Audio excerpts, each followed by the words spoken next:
Today on the Hey Kings podcast, we're joined by TJ Steele. TJ, you've been pretty inspirational to our Hey Kings moderator group and to a lot of other folks in your innovation and your striving for improvement in the industry. You're pretty famous for a big baler and a big swather, too. Why don't you start by telling me a little bit about yourself?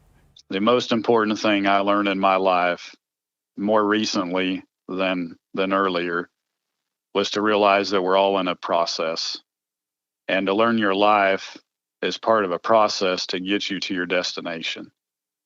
Until I invested in ourselves, or my wife and I in ourselves, to where this was really revealed to me, none of that big machinery would have probably ever have made it to be seen. But in my process, at 5 years old, I went to the field with my dad just to ride on a tractor to have our hired man not show up. So he was a rake man short. And at 5 years old, I told my dad I could run that rake on my own, and I did. And I became the primary rake man for our operation and his partnership at the age of 5. And I shared that job with my grandfather for several years. At 8 years old, I became the main mow guy in the same operation. My dad's partnership split, and we bought a new mower, and I became the mow man. At 14, I took out my first loan to farm my granddad's ground, and I farmed on my own with my dad's co-signature.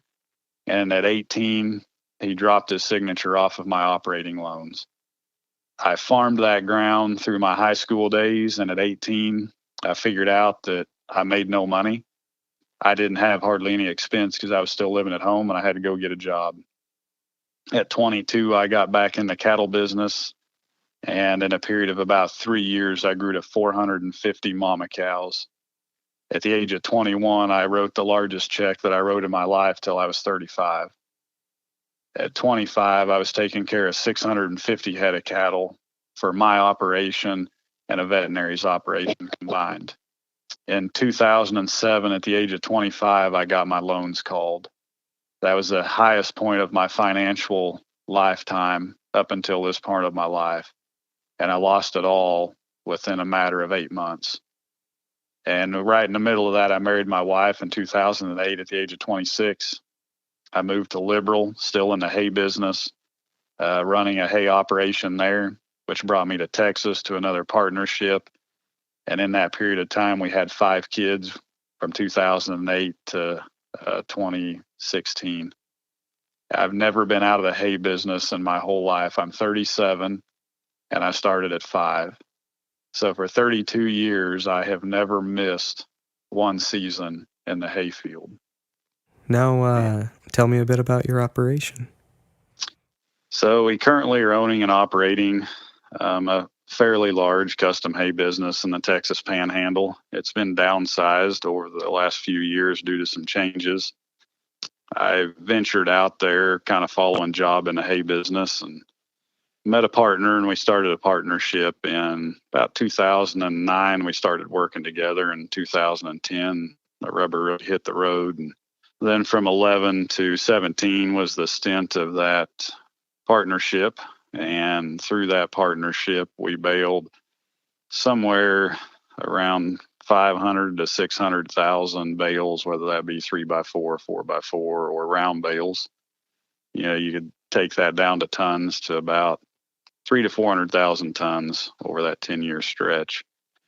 That guy was in oil and gas, and he decided that in 2017, due to some health reasons with his wife and moving up in age, he decided to sell all the equipment. And at that point in time, the partnership owned all of the equipment through his name and not mine, but I was the only one. I was the base of the labor and management of the operation. So he was remotely located and wasn't actively involved every day, but we spoke frequently. 2017, November of 2017, came to me and said that he's out and we needed to find a resolve for both of us to move forward, which led over a series of conversations to a complete sellout for him. That got us started back in with absolutely no machinery. That was kind of a another phase of my life that I had been there once before, and started again. And in 2 years, we've come up with the machinery that you referenced earlier and continued in the same business with the goal and motivation to find a profit in what we're doing and trying to advance our industry further forward. I feel like it's been stuck in a rut for about 50 years. I don't disagree with you there. Tell me a little bit about the type of production that you have going on. What crops are you harvesting? So in the Texas Panhandle, most of it is all irrigated cropland, large amounts of acres of dry land that's not necessarily high productive. So you're covering a lot of acres with not a lot of tonnage return, minus the irrigated stuff. You have a lot of tons and a lot of acres out there, but not all of it is available to be used for our business. And primarily it's residue products after harvest. We don't actually own any of the ground. We don't actually row crop farm any of it. We just solely package feed crops for feed yards, from green wheat hay to grass hay to wheat straw, milo stalks, corn stalks, anything from, good quality stuff to just your basic filler, which is the demand for a lot of tons. When you're in large feed yard areas, they just got to have a lot of tons of something. In most areas, what we bale is considered trash, honestly. We don't bale real high quality. There is a lot of alfalfa, but that's not what our business is focused on by no means. And we cover a wide variety of it. We usually start in May, about mid-May, and usually won't shut down until about Christmas time or even into the next year. Well, that's pretty different. Now, everything's bigger in Texas, or so they say. Can you talk about the scale of the dairies and feedlots and the animal agriculture that you're producing products for? Sure. We're not in the largest feed yard area right where we live, but we have several pretty large yards. South of us, about 100 miles, is Hereford. They're considered the beef capital of the world. I actually couldn't even tell you how many beef cattle are standing in one county down there in yards, but it's a significant number. If you come back up to where we live, in probably a 60-mile circle, we are servicing or have serviced about 3 yards, 2 of which are over 100,000 head yards. They may not have 100,000 there all the time, but they usually try to keep a capacity of 75 and greater. We have had 2 sister yards for several years that are 75,000 head between the 2 of them.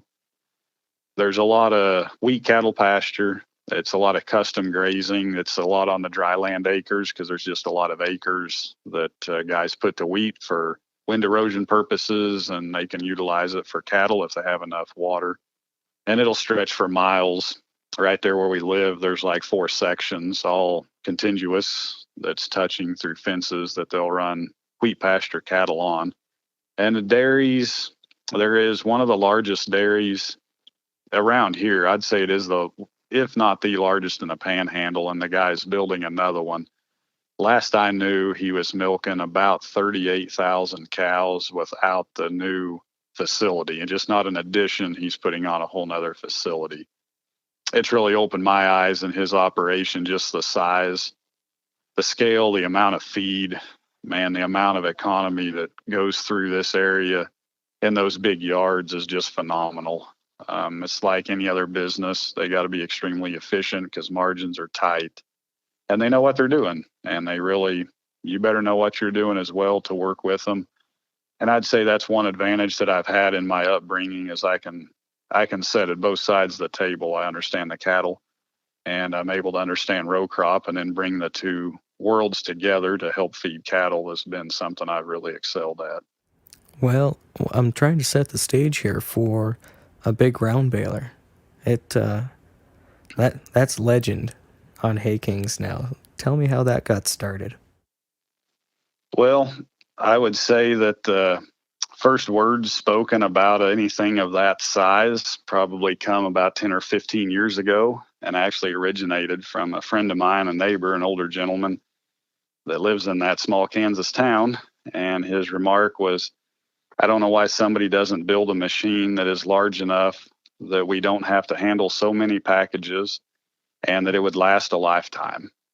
One day I was standing across the road from a cotton field at a custom operation. They're farmers, but they stripped a lot of cotton custom. And they came down the road with, 4 strippers and 3 bull buggies and 3 module builders and a whole slew of pickups behind them. And I just thought to myself, my word, matter of fact, I think I said it out loud. I said, my word, I'd hate to be that poor individual.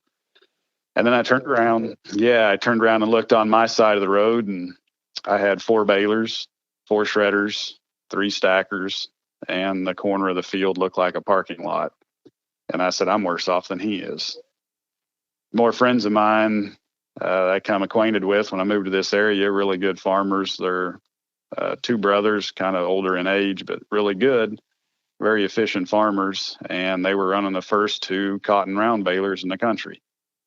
And I looked at this guy's lineup of conventional equipment that was almost strung out for a mile down the highway.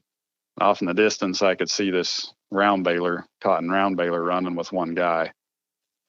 And I looked at mine and I said, there's got to be a better way. And that really was the entry part of starting that journey. There is a huge difference between machinery paying for an operation and the operation having to pay for the machinery.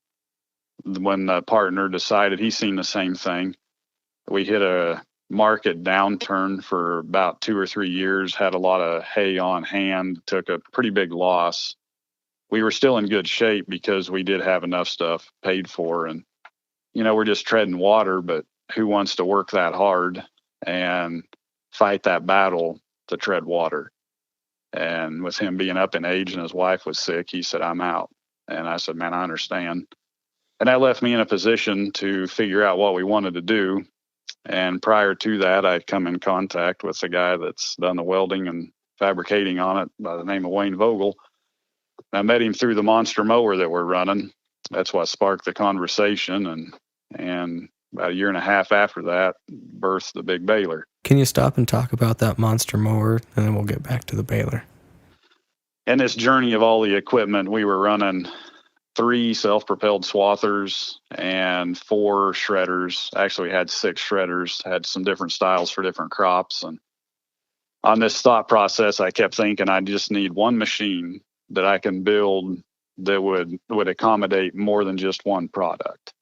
I can't continue to buy this volume of equipment for specific crops because it doesn't pencil out well, as most of us know or have figured out. And leads you on a search, and Google's your best friend. It's great to have, everything at your fingertips. So I'm always searching, bigger equipment, more efficient stuff. I think of an idea and let's just Google it and see who else thinks like me, And stealing ideas from other industries or other manufacturers. Just to see who's thinking, Right. Everything's red, green, or yellow, or orange, and I like to see stuff that's shot made from someone's mind, not from someone's theory, And I see this mower and I start researching him and his company and his business, and figured out really quickly that this guy has a mind that runs much farther than most. And he's after ideas and things in machinery for production and lifetime that really kind of lined up with mine. And some of the stuff that he's built is just nothing short of being amazing. So I call him and we just have this conversation about this mower. And I actually was wanting to build a massive shredder, was actually my design. And he said, well, how do you plan on baling this? I told him about our operation and what we're doing. And he said, why do you need such a machine to this size if not happy with conventional balers? And I said, well, there's actually a baler in the market. So he cultivated my mind for the machine. And then he said, well, let's build the baler first, and started our kind of journey together, several conversations. And he's an older gentleman and his mind never stops, as does mine. Would call multiple times a day at, any hour, early in the morning or late at night, and ask ideas. And we put it together in our minds, no paper, just in our minds. And I said, where do we go from here? And his next response was, you're going to come up here and meet me. So that was the first time I actually got to see the mower when I went up to talk to him about the baler. He had built it in thoughts of hitting the silage market or that bigger production market, but it just never really took off, and his area shifted over to triple mowers.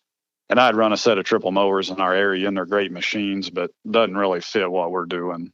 Anyhow, this machine pushes 3 conventional headers. The headers are self-propelled swather heads, so they're the most durable of any rotary cutter on the market. Not because it's red in its case, but just because every self-propelled head is the most durable built.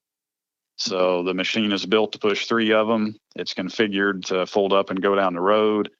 It has a cab that rotates 180 degrees. It's reversible direction, so it steers. Cab sets over the steering axle, so you go down the road, it steers like a car. When you're in the field, it rear steers like a combine. It is painted red, but it's actually a John Deere cab and a John Deere power plant in it. And all of the machines that he has built, he uses a lot of John Deere parts because of the serviceability and the maintenance and the parts, and the support for their systems. And they've been able to work with him. And that's really where the mower stemmed from. And believe it or not, in one of our conversations, as we got to know each other on the baler, he actually had told me one time he thought he would just tear it apart. I about fell out of my chair, and I said that would be the most ridiculous thing you'd ever do. That led us into the journey of creating an agreement and bringing it to Texas. And it's proved out extremely well. As I've posted on social media, the best we've done up to now is 67 acres an hour. Good running, not there's a lot of tons in the field, but the mower wasn't having to process all of the tonnage, so you could move right along. It's got 480 hours on it. I think we've probably pushed it over 12 to 15,000 acres. And if you convert all that back to conventional machines, it's just significantly different.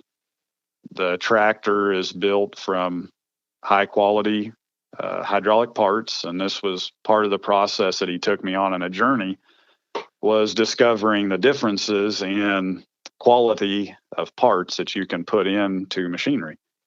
And he uses all high grade stuff in everything he builds, because he says his motto is, I build it for life and I'll rebuild it for the next life. I don't want to have to sell another machine. I want to rebuild a carcass. And that's what I'm looking for. That was really what I wanted to find and was really hunting after. Anybody can pay for anything over a period of time. You have to have time on your side while you're making a profit. But if we're constantly in this circle of giving away our profit to be able to do our job, it's backwards. Yep. And I finally just said, I don't want to participate in it, and decided we were going to go this route, and that birthed that big baler and that big swather. And our goal is to end up with 2 of these big round balers, have a stack truck following them. And I truly believe that we'll be able to push across at least an average of 500 acres a day between the 2 balers and mowing it with that one swather ahead of it. And it becomes about a 3-man production crew, which is significantly different. You'll still have to have a stacker and a rake until we can perfect some of that stuff. But that's the goal. 100,000 bales, we were using 13 employees, and usually had to have about 15 or 16 on staff to be sure you had everything manned. And even at that, a lot of your equipment's set. There's a lot of issues that comes with help. In our area is one of the lowest unemployment rates in America. So it's hard to find help. And if you do find them, there's a reason why they don't have a job. So it just poses a lot of issues that most of us can relate to. We have to be able to figure out a resolve for that. And, even on that note, I went the other way when we started over, and mainly is because of what we could afford. But I said, I can hire people cheaper than I can buy the equipment. And I'm here to tell you living testimony that that's not true. Maybe that's all a person can afford at the time, but the bigger equipment is more efficient. But you will find yourself in a very vicious cycle that you will likely never get out of unless you are extremely wise in the investments and you have a long-term plan. But I would venture to say at this point in time, for the cost of the equipment, we are likely not going to keep it paid for. And I just disagree with that. I strongly disagree with farmers and production having to pay out so much money to do our job, and we're the experts. But yeah, we're like the lowest on the return chain. And I just really disagree with it. So my wife and I agreed that we were going to go down this journey. Most operations are only 2 to 3 years away from a bankruptcy or a sellout. And I hate to say that, but I think that's reality and true. And I've lived it. I mean, I've been through it at a really young age, and we just decided that we were going to go in a direction that would change our industry. Even if we weren't the successful ones, maybe it would give someone else the opportunity to be successful off of our venture. And maybe not directly related, but even if it opened the door to change something later, then we were okay with that. You mean sparking an idea? Whether you spark an idea, or maybe you're a few years ahead of the game, or maybe the production of something different usually takes several years to incorporate inside of an industry. And maybe we can't survive that. Maybe our operation won't be able to do that. And I don't really want to speak that out over us. Like, we're talking like we're going to do this thing and we're committed to it. If it doesn't for us, then hopefully we open the door for somebody else, because there has to be change. There's got to be some solutions, and somebody has to start it. We had an opportunity, and it's exciting for me because I can tell the story. And not only can I tell the story, but you can see what become of the story. Reached a state of mind that needed a solution. And not only did we find it, we produced it. That's pretty neat. Not very many people can say that. Go back and talk about some specifications on this equipment, and then maybe where you're at using the big mower and where you're at on that big baler. So it has the ability to lead multiple machines in different areas, and we are spread out. So the elimination of the machines, the efficiency of it, it'll run, when you're running 60 some acres an hour, you're running on like a third of a gallon an acre. If you get into where you're running 30 acres an hour, but you're putting a lot of tons through the machine, when the machine's running 60 some acres an hour, it'll be running on about a third of a gallon an acre. When it's high production tonnage, I can use up to a gallon an acre. I don't think I've really ever hit a gallon, but if you compare it back by the ton, it's still about 50% of the cost of a conventional machine. All we've been told in the last 10 to 15 years in the hay industry is to drive faster. You'll wear it out sooner, so you can come back to get another one quicker. We're making 48 row planters, and we're making a 20-foot swather. No matter where you're at in row crop farming, you can buy a 4-row planter up to that 48 row that fits your operation. But we come to the Texas Panhandle where we have to cover a lot of ground, and our only answer is to buy more machines. And that just equates to more overhead and more people and more of everything. TJ, I've really enjoyed this, and I look forward to talking to you again and supporting you in all your innovations and what you're pushing for here. Well, I appreciate it. I appreciate you guys giving me the platform you have in Hay Kings, and it's been an interesting journey in there as well, but I appreciate what you guys have done to support it in there. So thank you.